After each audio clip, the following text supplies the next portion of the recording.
He was just a sick kid with a dream, and a heart too fragile to survive the ring. Doctors told him to forget boxing, that he'd never fight, never train, never even hold a pair of gloves again. But then one morning, as hospital lights flickered and hope faded, a man in a black cap walked into the boy's room without a word, holding an old stopwatch. What happens next leaves every doctor speechless and changes the boy's future forever. Before we continue this story, let us know where you're watching from. And if stories like this inspire you, don't forget to subscribe, because tomorrow at 6 p.m., we've got another one you won't want to miss.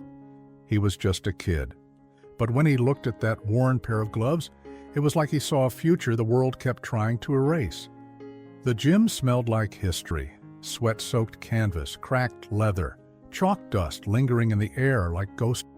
In the heart of South Philly, just a few blocks from where the rocky steps stood tall and eternal, sat Vinny's Corner, a no-frills boxing gym that never made it into Yelp reviews, but lived in the hearts of kids trying to punch their way out of nowhere. Jake Collins was one of them, 13 years old, 100 pounds dripping wet, big brown eyes that didn't blink even when the heavy bag came swinging back too fast. And he had something else, something rare. Not talent, although he had that too, but something deeper, something harder to define, grit. He showed up every day after school with a duffel bag older than he was and taped up shoes 2 sizes too big. He didn't talk much, didn't brag, just trained, skipping rope with the rhythm of someone trying to outrun a ghost, throwing jabs like each one carried a prayer. He wasn't fighting for a trophy, he was fighting for a future. But here's the thing. Jake Collins had a broken heart.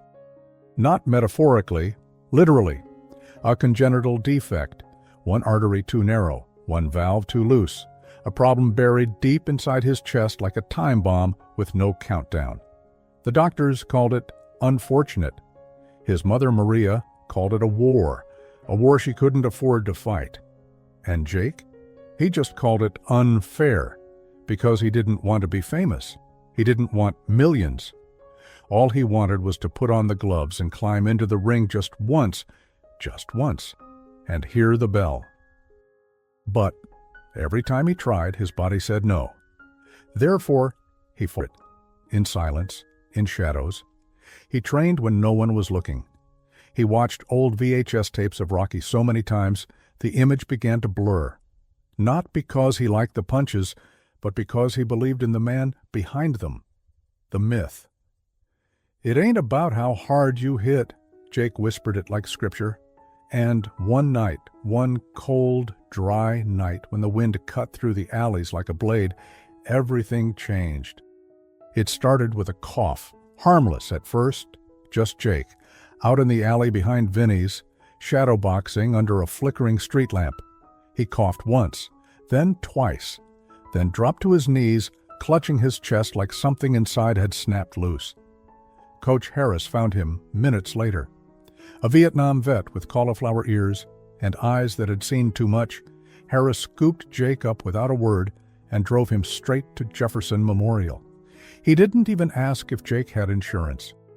Maria arrived out of breath, hair tied in a loose knot, her work apron still stained from the diner. She'd been pulling doubles all week. Jake was all she had, and now he was slipping away. The diagnosis, cardiac collapse under stress. Translation? Boxing could kill him. They said it with the same tone you'd use to read a parking ticket. Clinical, cold, final. The surgery he needed was specialized, expensive, and even if they managed to pull it off, Jake still might never fight again. But Maria didn't cry, not in front. She smiled, told him everything would be okay, and then stepped outside and fell apart. That night, in the dark waiting room with vending machines that never worked and chairs that felt like punishment, she made a decision. If the system wouldn't help her son, she'd beg the world to care. She recorded a video. She held up her phone with shaking hands and filmed Jake sleeping in a hospital bed with a heart monitor beeping beside him. She told their story about the gloves, the dream, the surgery, and the ticking clock. Then she uploaded it with the caption, "He just wants to fight. Please help him live long enough to try. She went to sleep without and woke up to a miracle. The video exploded overnight. Something about Jake's quiet fire, the grainy footage of him training with a heart monitor strapped to his chest, the sincerity in Maria's voice. It touched people. Comments poured in. So did donations, small ones. $5, $10. One woman sent $100 and wrote, "My brother wanted to box too. He never made it. Let your son try." But buried deep in the list of anonymous donors was a name, or no name at all. Just 3 words, "For the fighter." And next to it, a donation of $125,000, until the letter came. It wasn't flashy, no gold trim, no signature in cursive, just a simple envelope left at the hospital. Inside, 2 boxing gloves, worn and faded, autographed. And a note. "I heard about the kid. Reminds me of someone. Let him fight his fight. S." That night, Jake stared at the gloves for hours. He didn't need to ask who S was. He knew, everyone knew, and suddenly, hope felt real, heavy, like a weight you're proud to carry. But hope is fragile. The surgery was scheduled in 3 weeks. Enough time for testing, enough time for risks, enough time for fear to creep in like smoke under a door. And in the middle of all that, Jake disappeared. Not forever. Just long enough for Maria to panic, for the hospital to call, for Coach Harris to start asking around. They found him back at the gym, throwing punches in slow motion, crying with each one. Not because he was scared, because he was angry.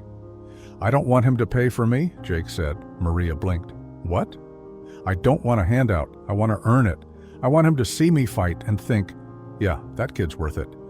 And Maria, choking back tears, said the only thing a mother can say when her son is too proud for his own good. Then live. Live long enough to show him. The night before surgery, Jake sat in the hospital window watching the streetlights flicker like old stars. He whispered the words again, "It ain't about how hard you hit." And this time, he finished it. It's about how hard you can get hit and keep moving forward. Then he closed his eyes and prayed for one more round. The next morning, a black SUV pulled into the hospital lot. No reporters, no cameras, just one man, wearing a cap low over his eyes, walking toward the entrance with something in his hand. It wasn't flowers, it wasn't balloons, it was a stopwatch. And inside room 409, Jake's heart was still beating, but barely. The man in the black cap didn't stop at the front desk. He didn't sign a clipboard. He didn't even speak to the nurse on duty. He simply nodded, lifted the stopwatch in his hand, and kept walking down the hall like he'd done it 1,000 times before. But this time was different, because this time he wasn't coming as Rocky. He was coming as a man who knew exactly what it felt like to be told he wasn't enough. Room 409 was quiet, dimmed by the late winter morning.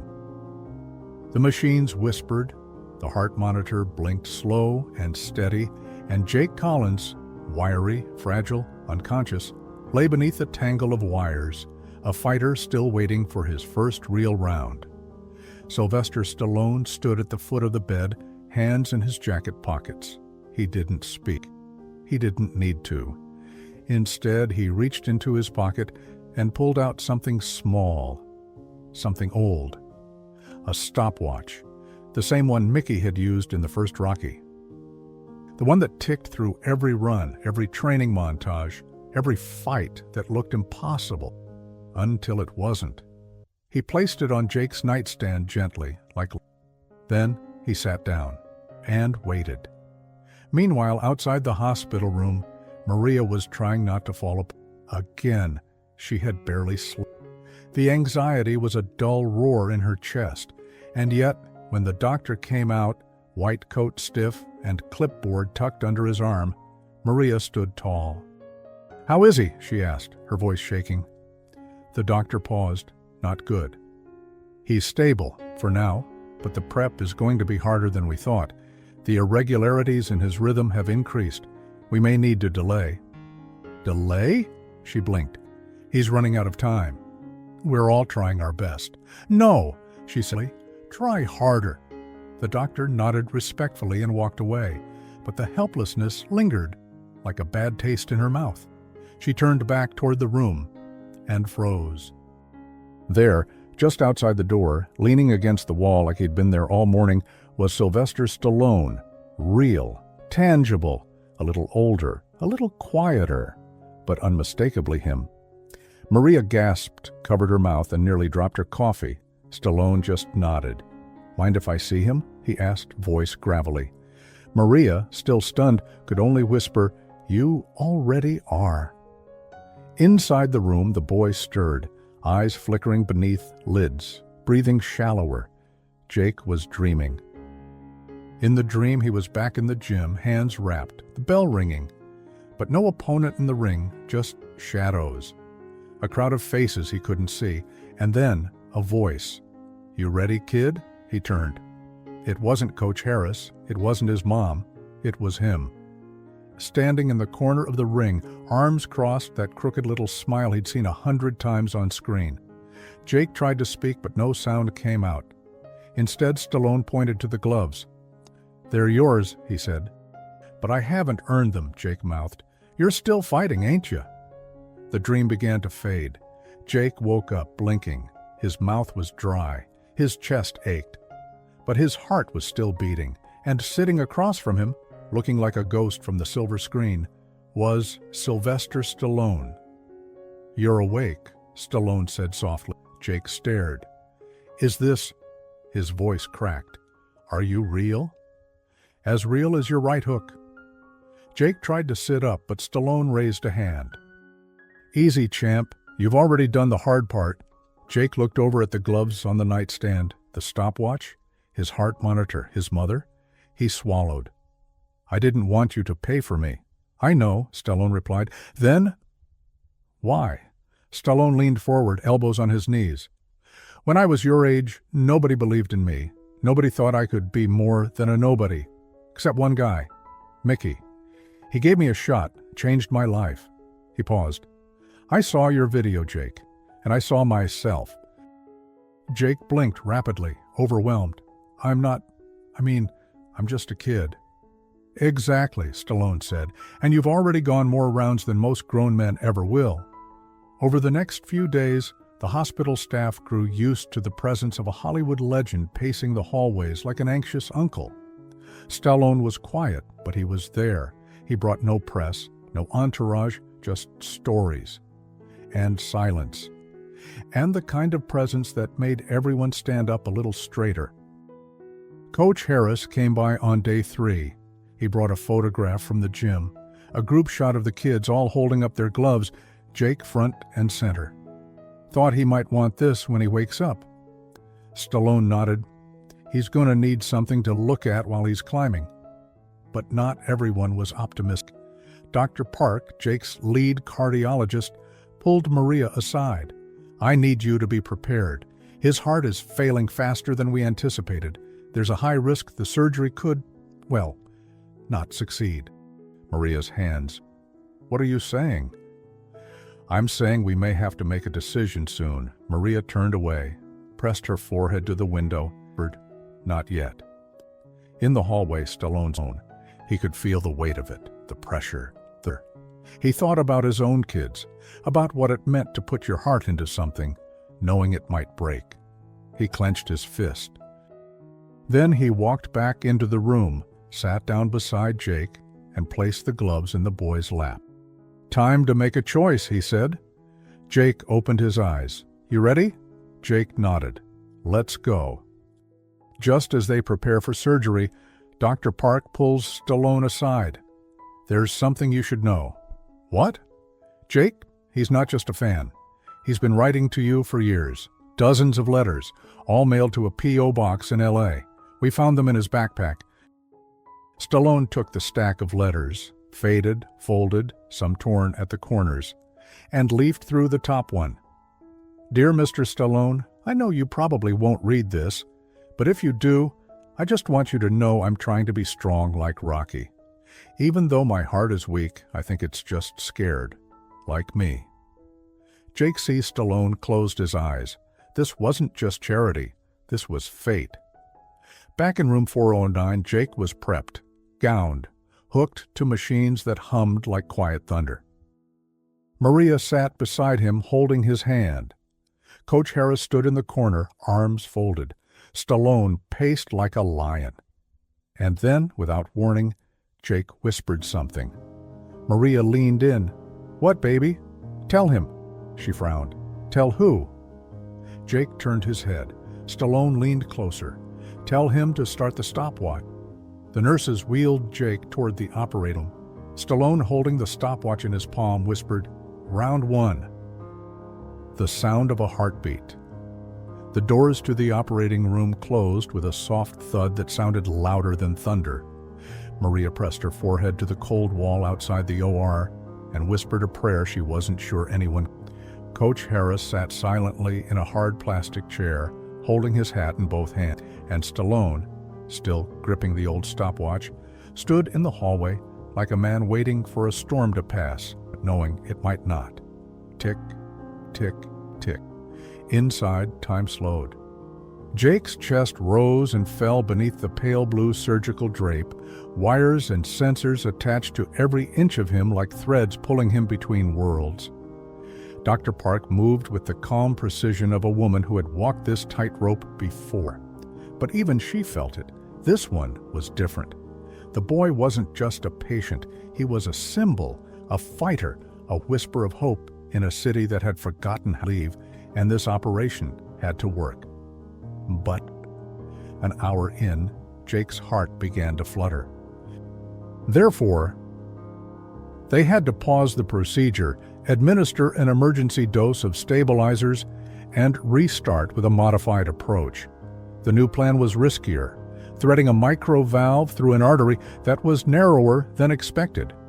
Outside, the minutes dragged like hours. Stallone sat beside Maria now. Neither spoke. The stopwatch ticked between them like a heartbeat. "He mailed me letters," he finally said, voice low. Maria looked at him, surprised. "I didn't know. Not until today.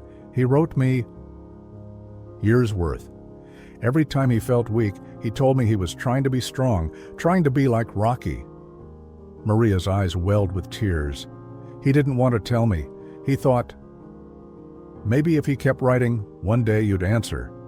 Stallone stared straight ahead. "I should have answered sooner." Inside the OR, Dr. Park hit a wall. The artery was collapsing under pressure. The window was closing. Jake's vitals were unstable. She had one last option, but it would mean bypassing traditional protocols. She glanced at the lead surgeon. "If we wait, we lose him." "Then do it," he said.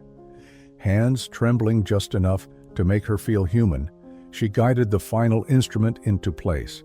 The monitor flatlined for half a second, then kicked, and outside a nurse burst through the doors. "He's stable!" Maria collapsed into Stallone's arms. Not dramatically, not like in movies, just gently, like someone who had been holding up the weight of the world and finally found a place to set it down. Coach Harris exhaled so hard it felt like he aged 5 years in one breath. The stopwatch ticked on. Jake woke up 3 days later. He opened his eyes to the ceiling tiles, to the rhythmic beeping of his monitor, to sunlight streaming through half-closed blinds, and to a figure sitting in the corner of the room, sketching something on a napkin with a ballpoint pen. "Is it over?" Jake rasped. Stallone looked up. "Round 1? Yeah, kid. You won." Jake smiled, then groaned. "Everything hurts." "Means you're still here." Jake turned his head toward the window. "I thought maybe I wouldn't be." Stallone leaned forward.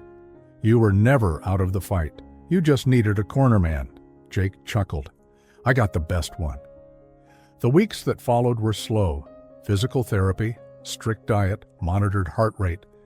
Jake couldn't lift anything heavier than a school backpack. He couldn't run yet, couldn't punch, couldn't even shadowbox without triggering alarms. And that hurt more than the surgery, because while his body was healing, his soul still wanted to fight.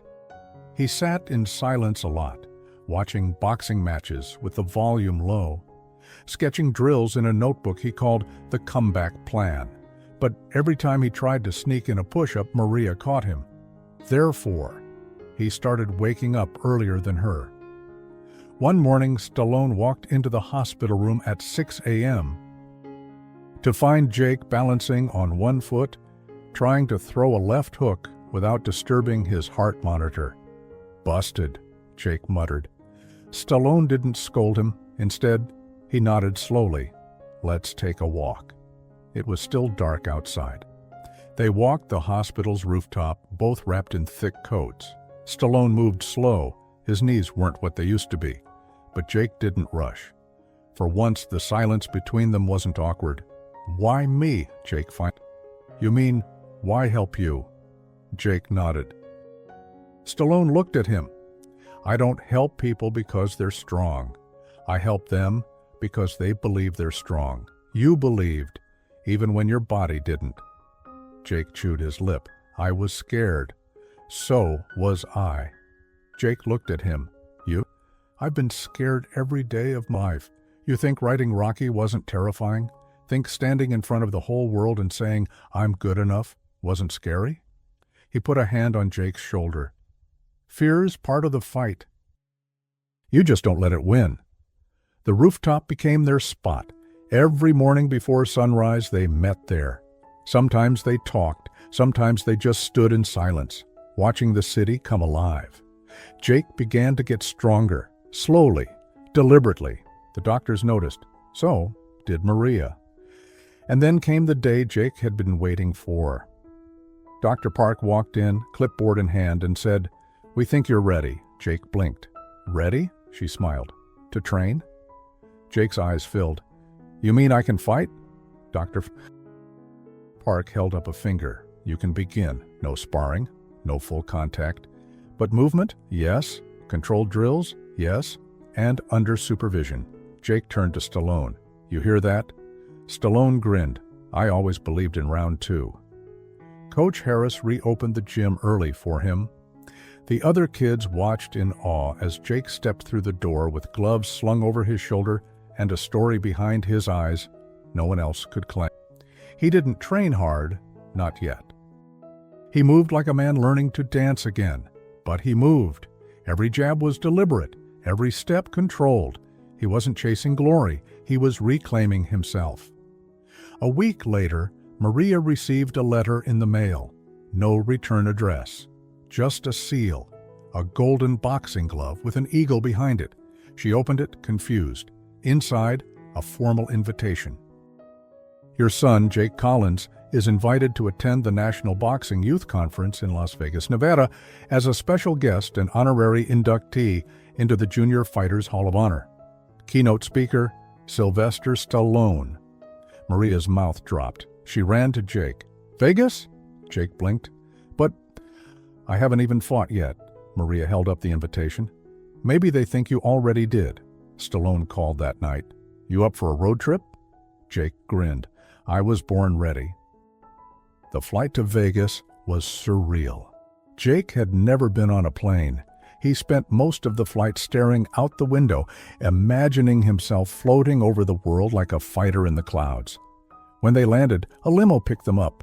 There were cameras outside the hotel, people cheering. It was the first time Jake felt like something more than a survivor. He felt like a symbol. The night of the event, Jake stood backstage in a suit too big for him, heart thudding in his chest. Not from fear, but from life. Stallone stood beside him. "You nervous?" Jake nodded. Stallone adjusted his tie. "Good. Means it matters." Jake took a breath. "Do you think they'll be disappointed?" Stallone looked him dead in the eyes. "Kid, you're the reason this place is full tonight. No one came to see punches. They came to see a fighter." Lee. As Jake stepped onto the stage, lights blinding, the crowd rose to its feet. He froze. Then he saw her. Maria, front row, and beside her, a young boy in a wheelchair holding up a sign that read, "I want to fight too." Jake smiled, and for the first time in his life, raised his gloves to the sky. Jake stood in the spotlight, the stage quiet now, the applause fading into a hush. He clutched the microphone in trembling hands. His eyes scanned the crowd, boxers, coaches, families, fans, and survivors, people who knew what it meant to lose, to fight, to rise. He wasn't just a guest anymore, he was one of them. He took a breath.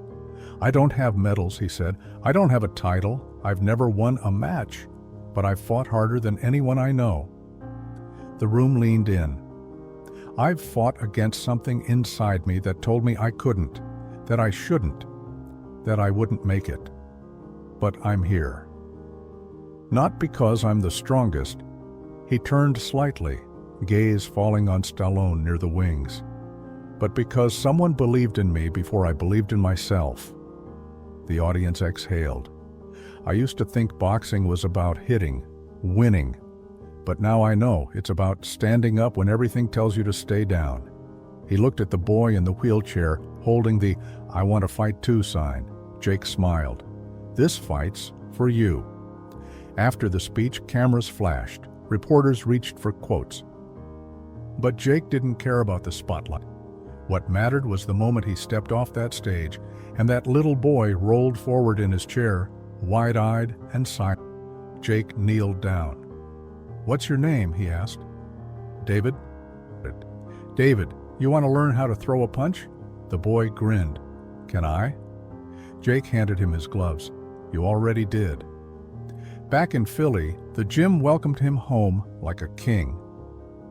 Coach Harris had added a new plaque to the wall, "The Kid Who Fought Back," and under it, Jake's gloves, the ones Stallone had given him, worn, faded, now framed in glass. But Jake didn't stop there.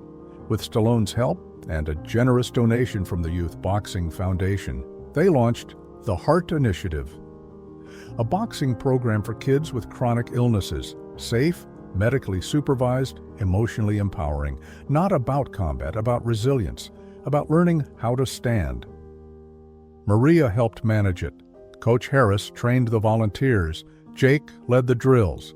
And once a month, they ran a special class called Round 1. The first session was always the same. Jake would stand at the front, stopwatch in hand, just like Stallone once had. He'd say, "Anyone can throw a punch, but not everyone gets up after they fall. That's what makes a fighter." Years passed. Jake never went pro. He didn't need to. He became something more than a champion. He became a symbol. And every year, on the anniversary of his surgery, he'd return to the rooftop of Jefferson Memorial Hospital, alone, silent, watching the sunrise. One year, a familiar voice joined him. "You still come up here?" Jake turned. Stallone, older now, slower, but still standing tall. "Yeah," Jake said. "Still got the stopwatch?" Stallone pulled it from his pocket. "Never leaves me?" They stood side by side, two fighters, 2 rounds, 1 story. Jake reached into his coat pocket and pulled out a letter, folded, worn. "Never told you," he said, "but this was the first one I ever wrote you. I never mailed it." He handed it over. Stallone opened it, read silently, then looked up. "You said you were scared." Jake nodded. "I was." "And now?" Jake smiled. "I still am, but I fight anyway." Stallone put a hand on his shoulder. "That's the heart of a champion." They watched the city wake up in silence. Far below, the gym lights flicked on. The first student arrived, punching the cold morning air, gloves already strapped. Jake watched him for a while, then whispered, "He's just a kid, but something in his eyes tells me he's already in the fight." "Hey, thanks for watching. Really. You know, life's a fight, sometimes in the ring, sometimes just getting out of bed. But if this story meant something to you, if it made you feel something, then maybe it did its job. Keep going, keep fighting. And hey, don't forget, sometimes the smallest heart can throw the biggest punch. See you in the next round."